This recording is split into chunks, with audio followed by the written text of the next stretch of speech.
á síðdegi, á sunnudagskveldi, á sólríku sunnudagskveldi með hundunum mínum og nú ég svona undirbúa mig undir kveldið hvar ég ætla að grilla fisk og gnægt af grænmeti.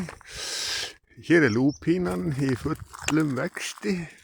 Hér algjör friður, hér algjör ró, hér ekkert fólk. Þetta dásamlegt.